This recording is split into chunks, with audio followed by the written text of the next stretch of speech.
Kami akan tetap percaya kepada Engkau Tuhan, meski harapan di depan kami hanya sebuah kegelapan yang menutupi.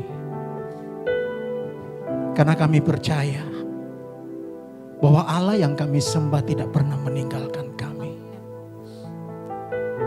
Apapun yang terjadi dalam hidup kami Tuhan, kami akan tetap percaya. Kami akan tetap percaya. Kami akan tetap memuji. Kami akan tetap menyembah Engkau. Tidak ada satupun yang dapat menggantikan Engkau di hidup kami. Tidak ada satupun yang dapat menggantikan Engkau lebih dari segala-galanya. Engkaulah yang kami ingini Tuhan. Engkaulah yang kami mau. Pagi hari ini Tuhan berbicara bagi kami. Baik yang onsite maupun yang online. Ungkapkan isi hatimu bagi kami Bapa. Apa yang menjadi pengharapan kami? Apa yang menjadi kekuatan kami? Apa yang harus kami kerjakan? Apa yang harus kami lakukan Tuhan? Sehingga kami tetap percaya. Meski semuanya hanya bayang-bayang. Tetapi suatu waktu kami akan melihat dengan jelas. Allah yang kami percaya tidak pernah mengecewakan. Terima kasih Tuhan. Berbicara bagi kami pagi hari ini. Dalam keterbatasan hamba-Mu. Dalam keterbatasan setiap kami. Engkau dapat menyentuh setiap hati. Roh Kudus bekerja di tempat ini, bahkan dimanapun siaran ini terjangkau Tuhan. Kami berdoa di dalam nama Tuhan kami Yesus. Yang sakit Engkau pulihkan Tuhan, Engkau sembuhkan. Yang mengalami kelemahan tubuh, yang mengalami kelemahan iman, Engkau kuatkan. Kokohkan iman kami, kuatkan dan teguhkan hati kami Tuhan. Untuk tetap percaya di dalam segala keadaan kami. Terima kasih Bapa, berkarya bagi kami di dalam nama Tuhan Yesus Kristus. Haleluya, amin. Haleluya. Shalom Bapak Ibu Saudara. Shalom yang di rumah, apa kabarnya? Saya percaya kita semua ada dalam keadaan baik-baik saja. Amin. Meski mungkin dunia tidak sedang baik-baik saja. Tapi saya percaya bahwa kita semua yang ada di dalam Tuhan pasti akan selalu baik-baik saja. Amin.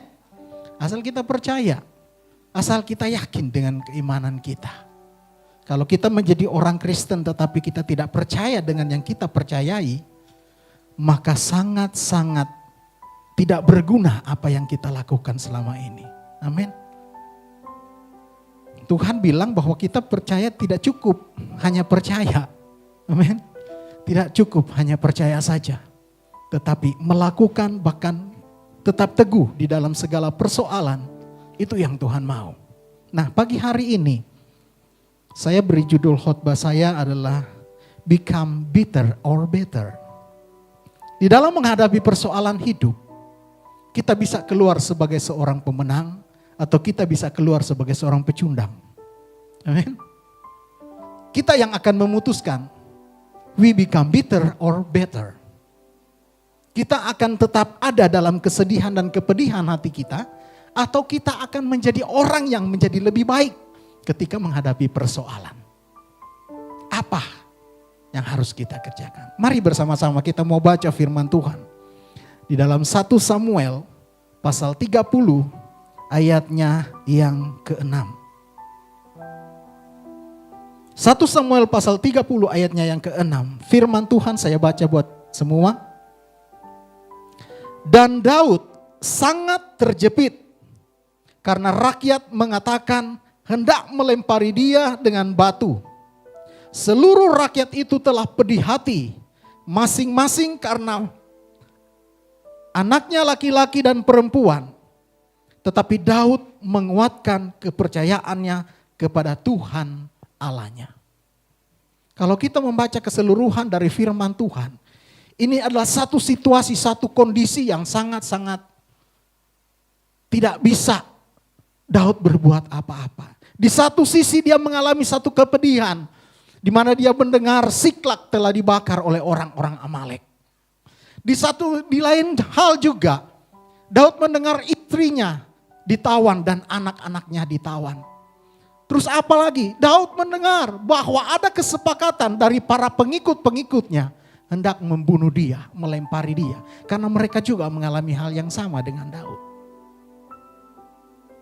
Siapa manusia yang tidak pernah lepas dari persoalan?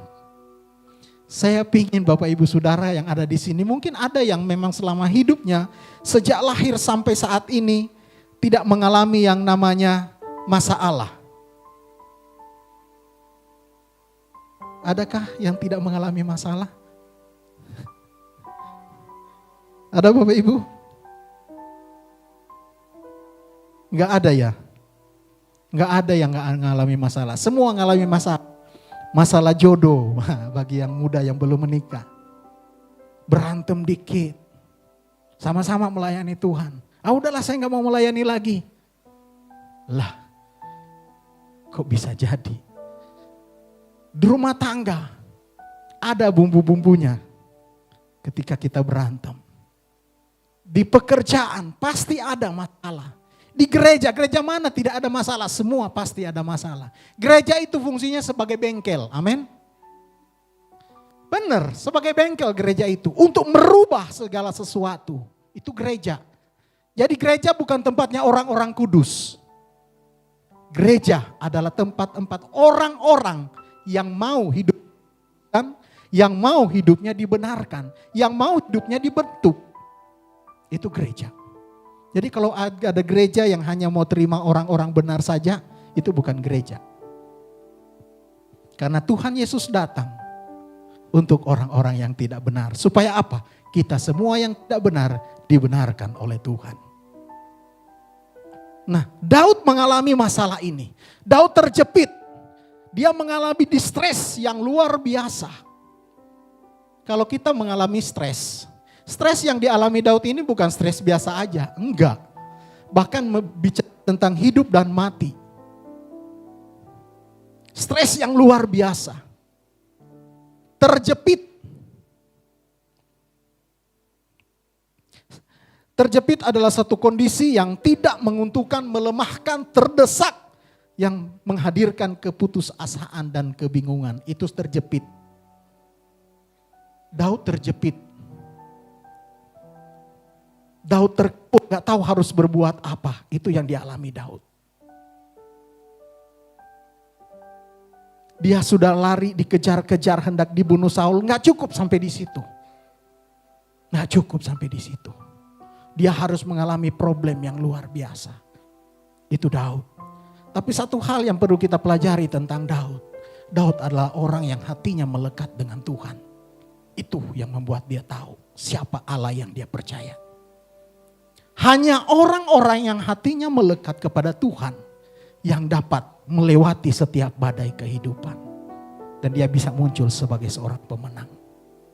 Apapun yang terjadi, tadi kita nyanyikan, apapun yang terjadi, ku tetap percaya. Tetap percaya. Tapi percaya yang seperti apa? Percaya berarti betul-betul kita menaruh seluruh harapan kita hanya kepada Tuhan. Gak ada. Berpikir kita juga sudah tidak ada tawar-menawar. Benar-benar berserah. Itu kondisi terjepit. Sudah tidak bisa berbuat apa-apa.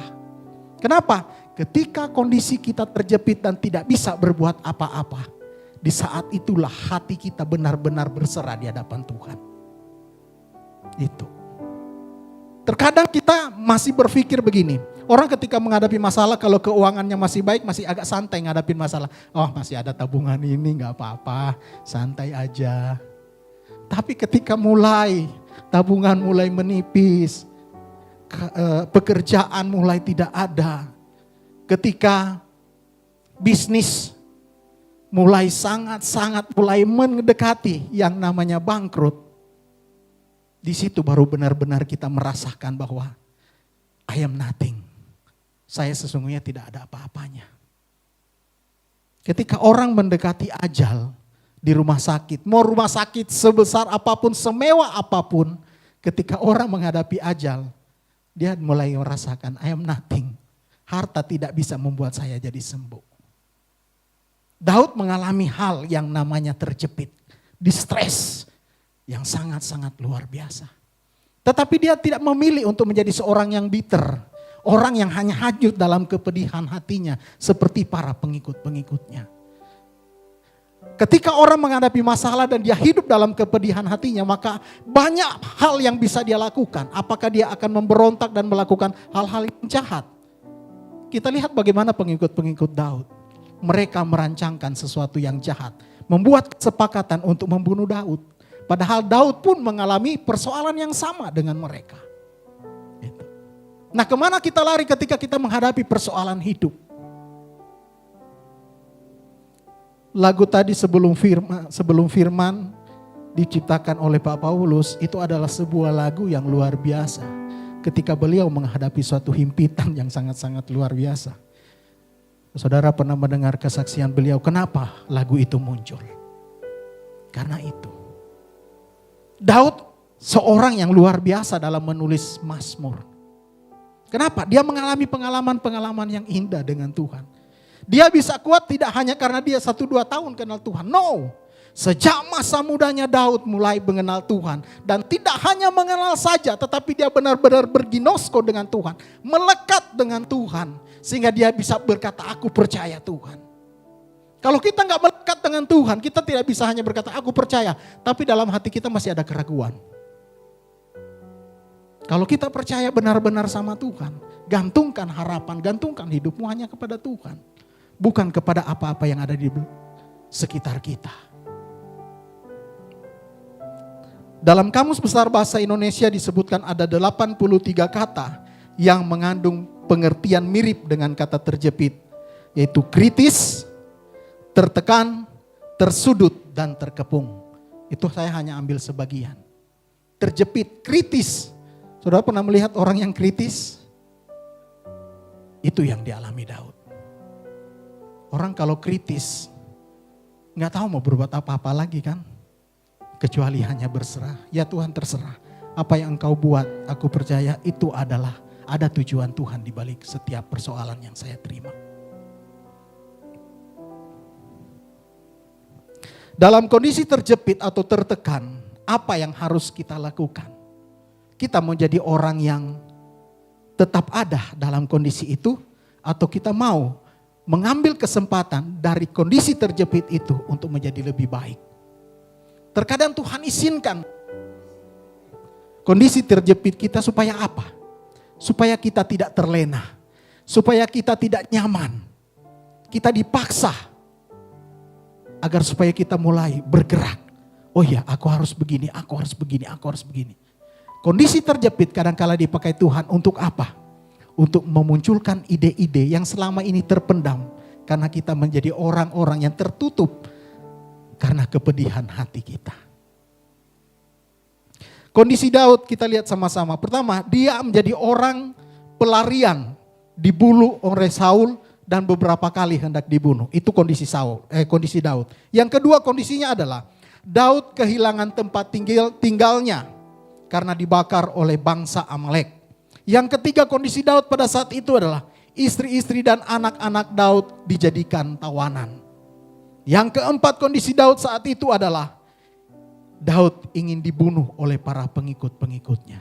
Nah, dalam kondisi terjepit seperti itu dan tertekan, nyawanya terancam, Daud masih bisa berkata, Tuhan, aku percaya, aku menguatkan kepercayaanku. Menguatkan, terkadang kita ketika menghadapi persoalan, terkadang akan timbul begini. Ini sering saya alami begini. Saya adalah orang yang percaya sama Tuhan. Saya melayani Tuhan, saya menyerahkan seluruh hidup saya kepada Tuhan. Tetapi terkadang ada persoalan yang betul-betul sangat-sangat besar dan membuat saya terjepit. Terkadang ada dalam pikiran kita, benar gak kamu percaya sama Tuhan? Lihat hidupmu, lihat orang-orang yang cuma santai aja ngikut Tuhan, tapi lihat hidup mereka loh berhasil. Masa lo ngikut Tuhan sungguh-sungguh dan benar-benar gak mau terlibat dalam dosa, tapi lihat hidupmu. Hari ini lihat hidupmu, apa yang sedang engkau rasakan. Mana Tuhanmu? Itu ada mengganggu pikiran.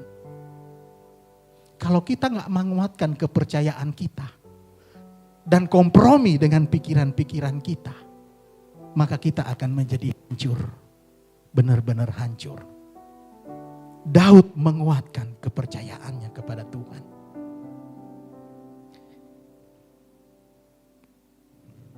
Itu sebabnya di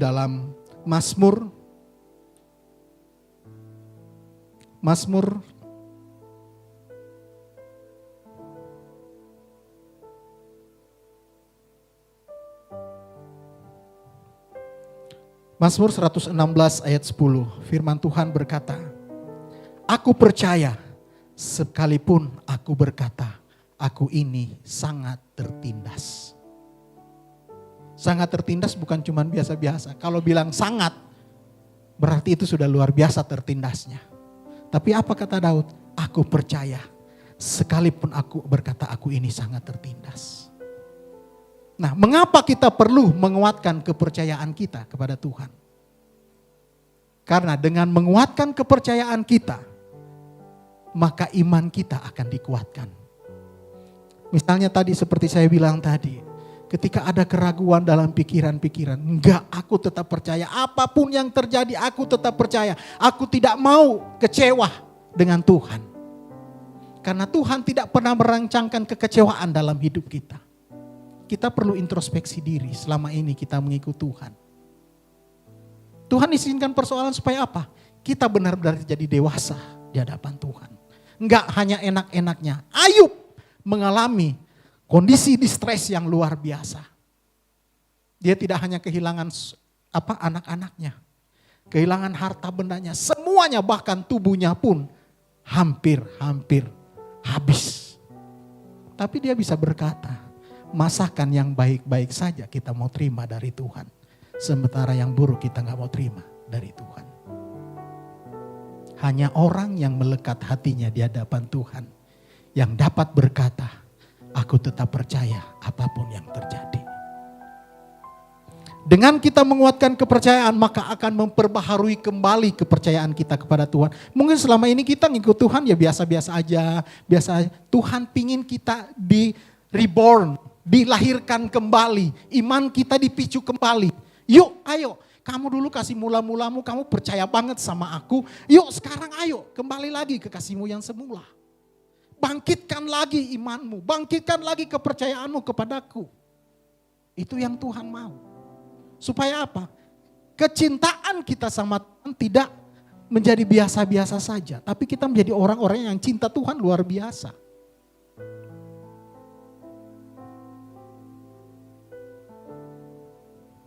Dalam Yosua 1 ayat 9 firman Tuhan, di mana Tuhan mengingatkan Yosua, bukankah telah kuperintahkan kepadamu, kuatkan dan teguhkanlah hatimu. Janganlah kecut dan tawar hati. Ini tawar hati. Bitter. Sebab Tuhan Allahmu menyertai engkau kemanapun engkau pergi. Artinya jika kita percaya adanya penyertaan Tuhan dan perkenanan Tuhan dalam kehidupan kita, kita tidak akan pernah ragu dalam segala hal yang kita jalani. Di perjanjian lama Tuhan sudah bilang, aku Allah yang menyertai engkau. Bahkan ketika dia lahir, ketika Kristus datang ke dalam dunia, dia disebut sebagai Allah Immanuel. Artinya Allah yang menyertai kita. Kata menyertai ditulis dengan bahasa Yunani kasak, yang artinya dia ada bersama-sama dengan kita, dia ada di antara kita, dia ada di belakang kita, dia ada di setiap tempat bagi kita. Itu Tuhan Allah Immanuel, Allah yang menyertai kita. God with us. Allah yang menyertai. Nah, kata menyertai itu artinya Tuhan ada dimanapun engkau berada, Tuhan ada. So apa yang kita khawatirkan kalau Tuhan ada? Amen. Siapa manusia yang dapat menambah sehasta umurnya? Gak ada. Hidup mati manusia, Tuhan yang punya kuasa. Apa yang menjadi ketakutan kita? Saya sering bilang ke teman-teman, di saat pandemi ada begitu banyak orang Kristen yang terlalu ketakutan. Saya kecewa ngelihat kehidupan orang Kristen. Bicara mujizat, bicara Tuhan pembuat mujizat. Tetapi ketakutan lebih besar dibanding mujizat itu. Kita percaya, benar-benar percaya nggak sih sama Tuhan? Jangan-jangan kita cuma sampai di bibir kita percaya, tapi hati kita nggak percaya. Fight fighters lahir dari kondisi itu. Makanya namanya disebut fight fighters. Orang yang berpejuang-pejuang iman. Di tengah orang kehilangan imannya, kita hadir untuk mengatakan bahwa mujizat Tuhan masih ada kok sampai hari ini. Buat apa kita nggak percaya? Kalau kita nggak percaya Tuhan, maka kita nggak percaya firman-Nya. Kita nggak percaya mujizatnya. Kita nggak percaya bahwa Tuhan masih menyertai kita sampai hari ini. Buat apa kita beriman? Apa bedanya kita dengan orang-orang yang beragama di luar sana? Karena kita hanya sebatas agama. Mengenal Tuhan bukan beragama. Mengenal Tuhan berarti ngalamin Tuhan. Ngalamin Tuhan berarti percaya sama Tuhan. Berserah sama Tuhan. Bergantung sepenuhnya kepada Tuhan. Karena hidup kita adalah hidup karena percaya.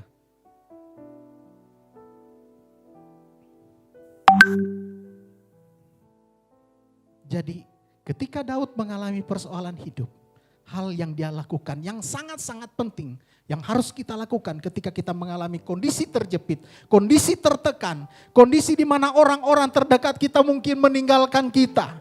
Orang-orang yang diharapkan untuk bisa menolong kita menjauh dari kehidupan kita. Orang-orang yang tadinya dekat ketika kita ada dalam kondisi diberkati. Tapi ketika kita ada dalam kondisi terpuruk, bahkan ada di titik terendah dalam hidup kita, orang-orang itu pergi. Apa yang harus kita lakukan? Apakah kita akan mengasihani diri kita? Dan bilang, Tuhan kemana engkau? Tuhan lihat, aku sudah melayani engkau. Aku sudah ikut Tuhan sungguh-sungguh. Aku sudah melakukan firman-Mu. Tapi lihat apa yang aku alami hari ini. Bahkan orang-orang terdekatku meninggalkanku. Di mana engkau Tuhan? Iblis bisa pakai ini. Ada gak Tuhanmu? Benar gak sih Tuhan itu ada? Nah, apa yang harus kita putuskan? Bagaimana untuk kita bisa menguatkan kepercayaan? Hal pertama, percayalah bahwa Tuhan adalah Allah yang beserta dengan kita. Kalau Tuhan tidak beserta dengan kita, maka Alkitab tidak akan pernah mencatat yang namanya Immanuel. Kalau Allah bukan Allah yang menyertai kita, maka Yosua tidak akan pernah mendapatkan firman Tuhan, aku menyertai engkau. Kalau Allah bukan Allah yang menyertai kita, maka tidak ada firman yang berkata, aku sekali-kali tidak akan meninggalkan engkau, aku sekali tidak akan membiarkan engkau. Ketika Tuhan Yesus naik ke surga, apa pesan yang Tuhan bilang sama kita? Aku tidak meninggalkan engkau sebagai yatim piatu. Artinya orang yang tidak punya apa-apa, orang yang tidak punya pengharapan, orang yang tidak bisa diandalkan. Tidak ada orang yang bisa kita andalkan. Tuhan bilang, aku tidak meninggalkan engkau sebagai yatim piatu. Tetapi aku akan mengirimkan penolong yang lain, yaitu Roh Kudus untuk menyertai engkau. Itu bukti penyertaan Tuhan. Kemudian apa kata firman Tuhan? Di dalam Matius 28, aku menyertai engkau sampai kapan? Sampai hari ini? Sampai besok? Lusa? No. Firman Tuhan dengan jelas mencatat, aku menyertai engkau sampai kesudahan zaman. Itu bukti bahwa Allah kita adalah Allah yang menyertai. So tidak ada alasan bagi kita untuk menjadi orang yang bitter. Orang yang hidup dengan kepedihan. Karena orang lain mengecewakan kita. Ya sudahlah Tuhan, aku sudah terlanjur kecewa dengan orang-orang. Bahkan suatu saat mungkin saya, Pak Paulus atau Pak Tobi bisa mengecewakan kita. Karena manusia tempatnya salah. Amin. Manusia tempatnya salah. Hanya Tuhan yang sempurna. Amin. Sama Andra and the Backbone ya. Hanya Tuhan yang sempurna. So jangan pernah kecewa dengan manusia. Ingatlah kita punya Tuhan, Allah yang menyempurnakan.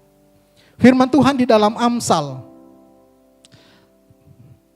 Jadi sebelum saya ke Amsal, tadi firman Tuhan berkata bahwa percaya akan penyertaan Tuhan. Kemudian, hal di mana percaya akan penyertaan Tuhan, kita tidak mengandalkan diri kita sendiri. Kalau kita percaya sama Tuhan, Tuhan mampu bekerja, maka kita tidak perlu mengandalkan diri kita sendiri. Kenapa? Kalau kita mengandalkan diri kita, berarti kita mengandalkan, aduh, saya masih punya simpanan banyak kok, ngapain khawatir, ya kan? Saya masih hidup begini kok, ngapain khawatir? Kekhawatiran pernah menghampiri hidup saya dan sering, tapi Tuhan sering mengingatkan saya. Yunus, ingat, bagaimana ketika engkau sebelum datang ke Jakarta? Apa yang engkau rasakan? Masa saya Tuhan yang membawa engkau, tidak akan menyertai engkau, tidak akan membuat engkau hidup sampai hari ini?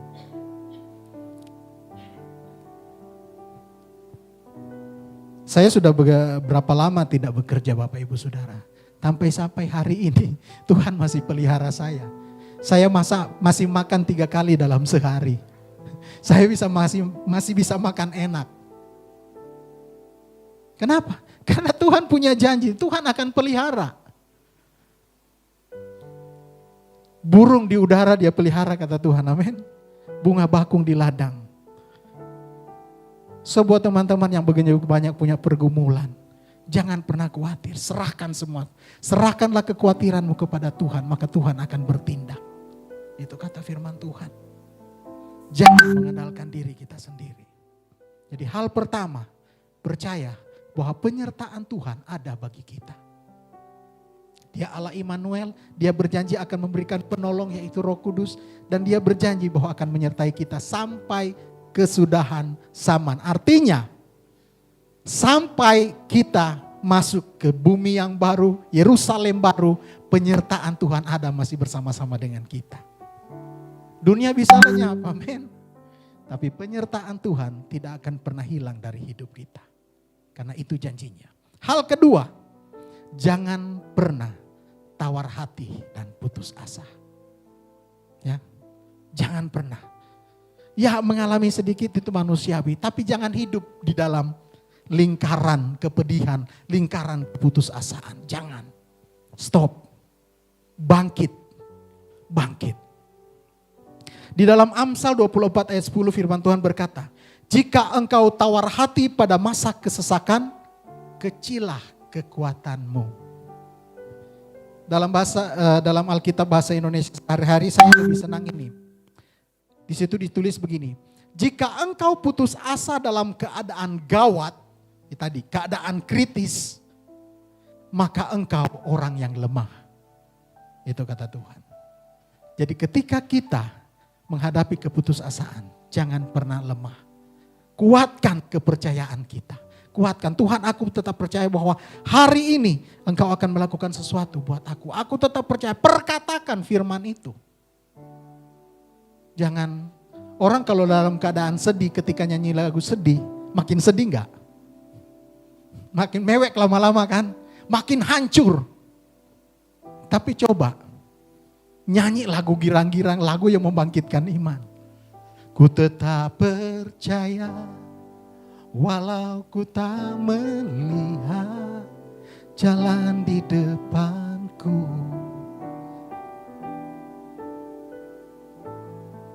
Tetap percaya sama Tuhan.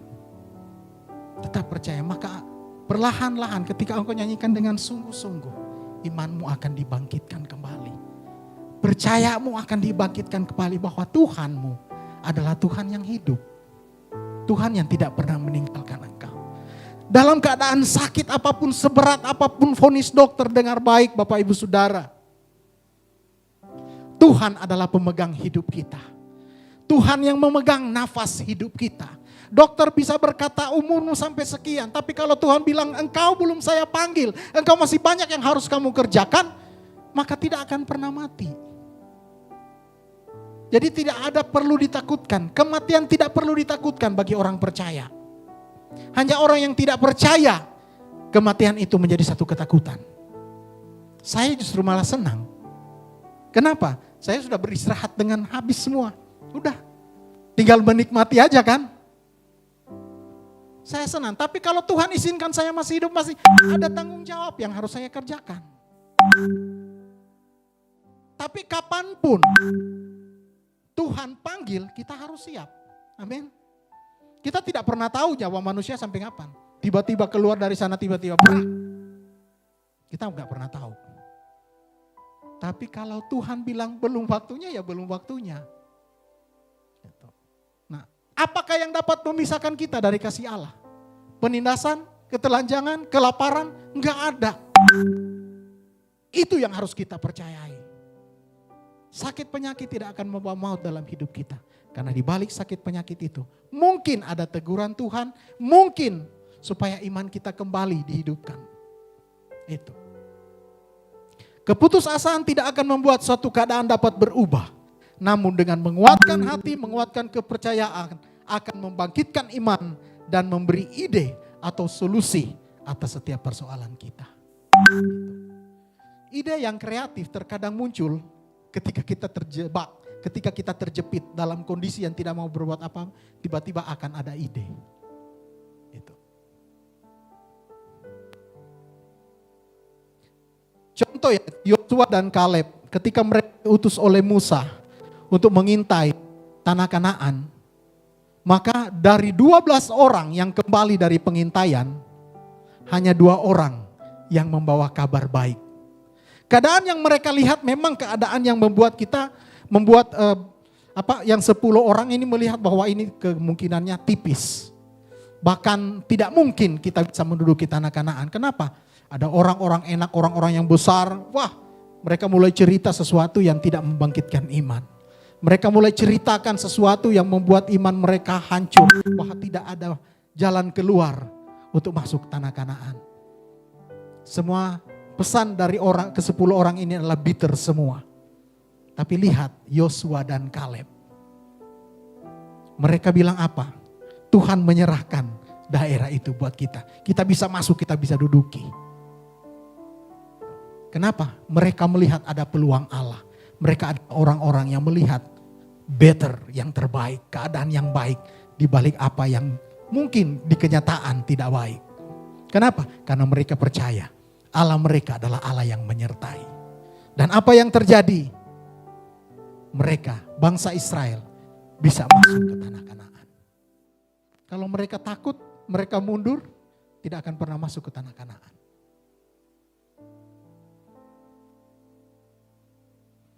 Itu hal kedua. Hal ketiga, tetap tenang.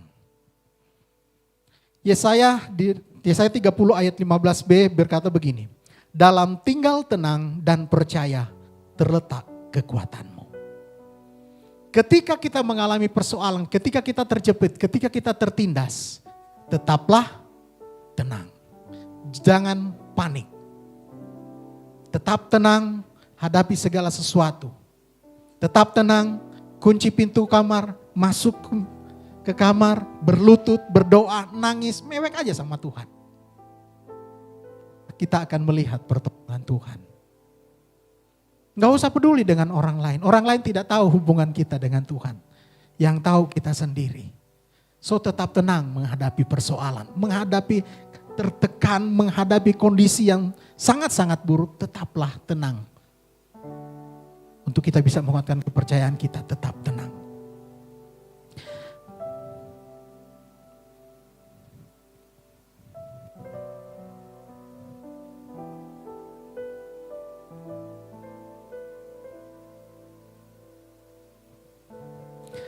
Pentingnya bersikap tenang dan tidak panik dalam menghadapi persoalan.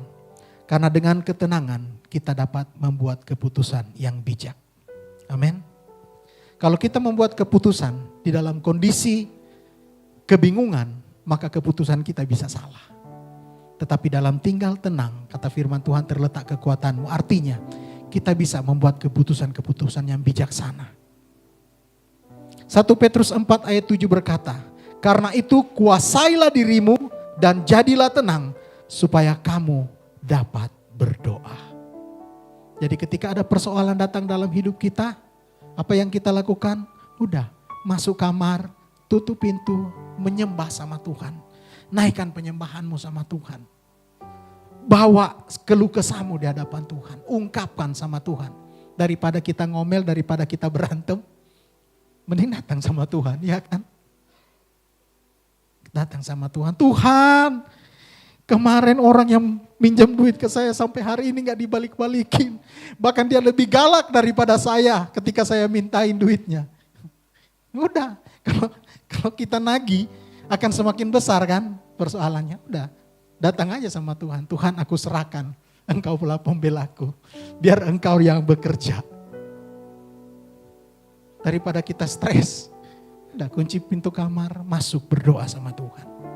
Itu hal ketiga, yaitu tetap tenang. Dan hal keempat, dengan kita menguatkan kepercayaan kita sama Tuhan untuk menjadi better, maka ubahlah mindset kita yang bitter tadi menjadi better. Ingat, ada begitu banyak orang-orang pejuang-pejuang iman dalam Alkitab. Daud ketika berhadapan dengan persoalan, dia memutuskan untuk apa? Menguatkan imannya. Yusuf, meskipun saudara-saudaranya merancangkan hal buruk dalam hidupnya, dia tetap memandang bahwa rancangan Tuhan atas hidupnya tidak akan pernah gagal. Dan dia memandang bahwa setiap perbuatan jahat dilakukan oleh saudara-saudaranya, itu justru akan dipakai Tuhan untuk memelihara suatu bangsa. Dan itu yang terjadi. Kemudian siapa?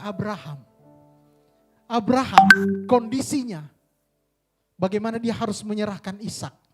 Itu tertekannya luar biasa. Saya percaya Abraham tidak bisa tidur. Tertekan luar biasa, stres. Karena dia percaya sama Tuhan. Dia buat keputusan, ya sudah. Hidup mati manusia ada di tangan Tuhan kok. Tuhan yang memberi, Tuhan yang mengambil, kata Ayub. Terpujilah nama Tuhan. Dan Abraham menyerahkan Ishak sama Tuhan. Bahkan sampai di titik terakhir ujian itu, saudara, kalau kita bisa bayangkan bagaimana kondisi Abraham saat itu. Ketika dia pegang belati dan dia ingin menyembelih Ishak.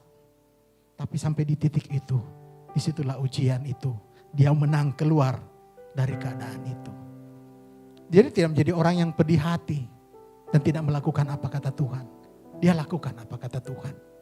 Kemudian Yosafat, ketika Bani Amon dan Moab menyerang dia, maka apa yang dia lakukan? Dia himpun bangsa Israel. Dia suruh berpuasa. Yuk kita berpuasa. Kita menjerit di hadapan Tuhan atas setiap keadaan kita. Esther, kata Mordekai, jangan sangka engkau tinggal di istana maka engkau akan bebas dari setiap pembinasaan orang-orang Yahudi pada waktu itu. Akhirnya Esther mengambil keputusan untuk mencari Tuhan. Berpuasa dan menyuruh seluruh bangsa Israel berpuasa. Dan apa yang terjadi? Keadaan bitter tadi, keadaan buruk tadi berubah menjadi sesuatu yang baik. So ubah mindset, cara berpikir kita untuk percaya kepada Tuhan. Terakhir Bapak Ibu Saudara, mari kita baca bersama-sama di dalam Roma pasal 8.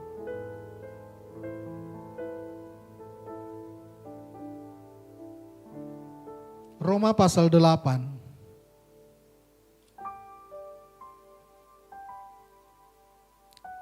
Ayatnya yang ke-28 hingga ayatnya yang ke-35 kita akan baca secara lantang. Saya undang kita bangkit berdiri.